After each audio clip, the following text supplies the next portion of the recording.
Presidente, eu quero começar enfrentando esse argumento, que é um argumento respeitável, trazido pela deputada Joyce e pelo deputado que acaba de me anteceder, em relação a cobrir a cabeça e descobrir o pé, não é? Quer dizer, procurar esse equilíbrio. A deputada Joyce até citou uma quantidade de famílias, um percentual que vivem unicamente do aluguel. Eu queria trazer aos colegas do plenário os números de quantas pessoas vivem em casas ou apartamentos alugados e quantas pessoas recebem aluguel dessas casas e desses apartamentos. São 11,7 milhões de famílias que tiveram gastos com aluguel, contra 1,5 milhão de famílias, aproximadamente, que recebem esses aluguéis. Portanto, há muito mais brasileiros, cerca de 8 vezes mais brasileiros, 7, 8 vezes mais, que vivem em apartamentos ou casas alugadas do que aqueles que recebem esses aluguéis. Então, se aqui há que se buscar um equilíbrio, é importante buscar um equilíbrio que proteja o máximo de pessoas.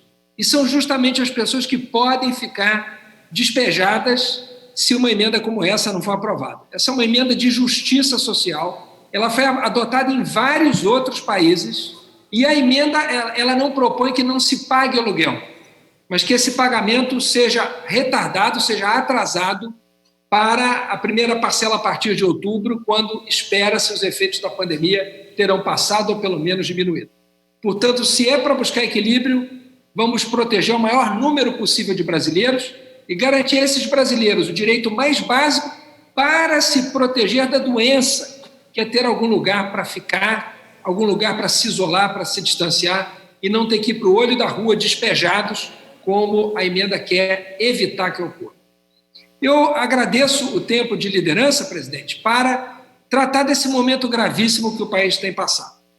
Um momento em que, a cada dia, centenas de brasileiros morrem e são registrados esses óbitos, em que os números não param de crescer e que a preocupação do país não para de aumentar, o presidente da República contribui para aumentar a instabilidade do país, aumentar as preocupações, aumentar e agravar os problemas. Veja-se, por exemplo, o que faz no caso do Enem. Eu tenho recebido centenas de comunicações de jovens desesperados, pedindo que a nossa casa adie o Enem.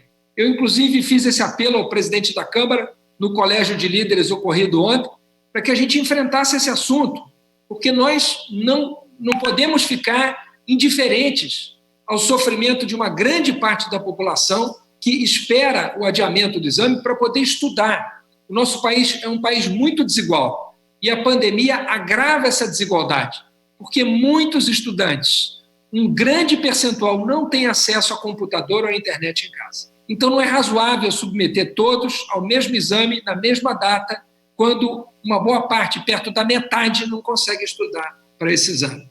Veja-se o que o presidente faz no ICMBio, desmontando o Instituto Chico Mendes, criando núcleos de gestão integrada que, na prática, estão servindo para desmontar a fiscalização ambiental. Um ataque reiterado a essa grande riqueza do nosso país, que é o nosso patrimônio natural, desorganizando o que funcionava, estimulando os fiscais a não fiscalizarem, sabotando a atuação dos fiscais. O presidente da República, com a colaboração ativa do ministro Ricardo Salles. Uma vergonha para o país igualmente. Lamentavelmente, ele que é uma pessoa até preparada, mas que vem usando o seu preparo para desmontar a proteção ambiental no Brasil. Não bastasse isso, a cada dia mais notícias da famosa reunião ministerial. Agora surge a informação de que na reunião se falou da necessidade de armar a população, salvo engano, isso teria sido atribuído ao presidente da República, contra prefeitos e governadores. O presidente da República estimulando que as pessoas tivessem armas, falando da necessidade de acesso a armas para que resistisse a prefeitos e governadores. Como é possível uma coisa dessa? Se isso for confirmado, isso eu vi recentemente na internet, é da maior gravidade. Um presidente que estimula a insurreição contra as autoridades, ao contrário do que ele deveria fazer. Autoridades que estão se preocupando em proteger a vida da população. Não bastasse tudo isso, um artigo publicado pelo vice-presidente da República, dizendo que um dos problemas do país é a polarização. É verdade. Só que quem mais estimula a polarização é o presidente a quem ele serve. Não é a imprensa, como o vice-presidente insinua, que estimula a polarização. Quem estimula a polarização é o presidente da República.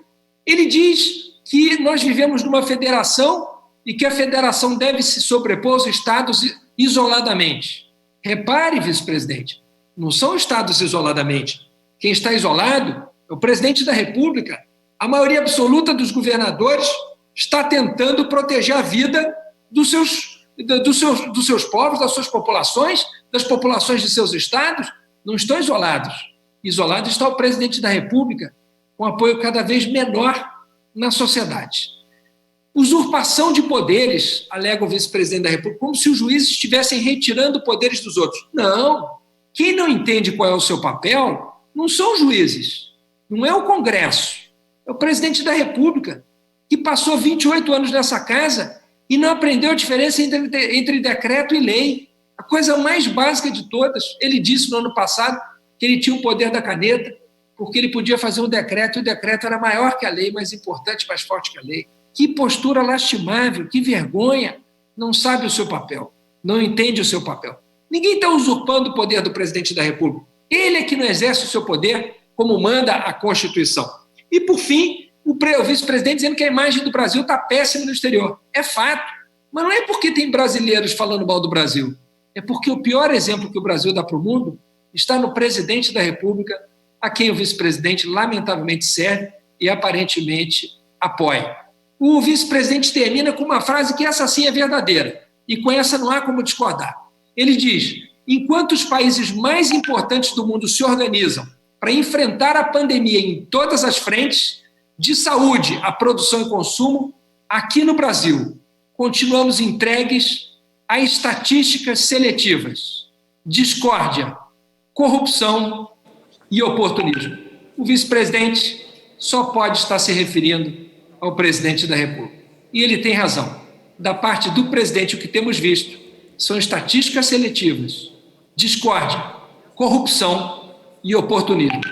O Brasil não suporta mais isso, por isso o PSB espera que o presidente da Câmara, o deputado Rodrigo Maia, cumpra o seu dever e autorize o andamento dos processos de impeachment para que o Brasil possa cuidar do seu povo, da sua saúde e do nosso futuro e não gastar energia e tempo em mais discórdias, corrupção, oportunismo e estatísticas seletivas. Obrigado, presidente.